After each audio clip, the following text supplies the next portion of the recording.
Well, it's around, I mean, it comes back to, it seems like a lot of this, the ideas around death anxiety, mortality salience, and terror management theory grow out of a few traditions, but the one that it seems to be best related to is existential therapy and those ideas. And for me, it seemed like it was very connected to the ideas of someone like Viktor Frankl, who wrote Man's Search for Meaning, the psychiatrist who ended up in Auschwitz, and said that the most important thing in people's life is constructing meaning.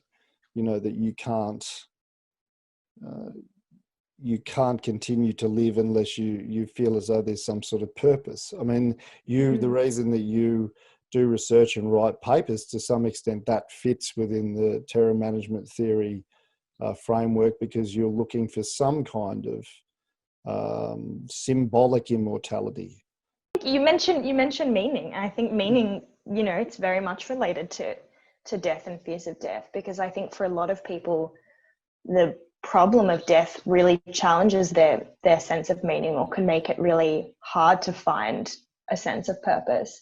And I think that's, you know, the existentialists would talk about that this is something that we all have to face, that clients might, you know, be dealing with this problem in their own way or not dealing with it, but it's the therapist has to face the same kind of question as well. You know, it's one of those existential givens that we're in this chaotic world with no inherent structure or meaning, and we're kind of desperately trying to find meaning however we can. And I think for a lot of people, the existence of death makes it really difficult to do that. Well, I think there are a couple of interesting findings that might have been counterintuitive. One is older people don't seem to suffer more death anxiety than younger people, even though younger people, because they're further away from it, it should seem less real. So that's surprising. That surprised me. And the other one was that there's not much, doesn't seem to be much literature to show a correlation between having some sort of religious or spiritual belief and lower death anxiety. Both of those, you're right, I think surprise people, particularly the age one. And the findings on age are pretty consistent about people towards the end of life, that it seems to be people you know, in the last 10, 20 years of life that are the least anxious about death, which is often, you know, you can see why that's a surprising thing.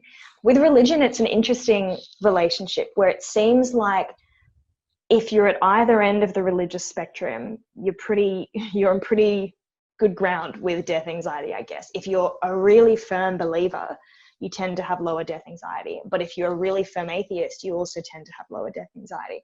And it seems like it's those people in the middle who might be, you know, agnostic or not really believing in their faith. Those tend to be the people who have higher death anxiety, which makes sense, I guess, from a terror management perspective, that if you're really, really believing your cultural worldview, whether that's atheism or Christianity or Islam or whatever it is, that seems to be a defense for you. Whereas if you're less wedded to your cultural worldviews or your religious worldviews, that seems to leave you more vulnerable to fears of death.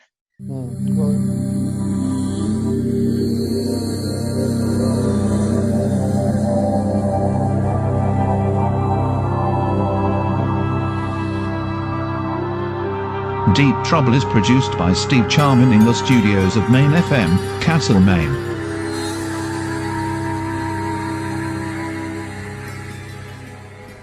The Deep Trouble podcast is presented by Trouble Magazine at troublemag.com. Thanks for listening.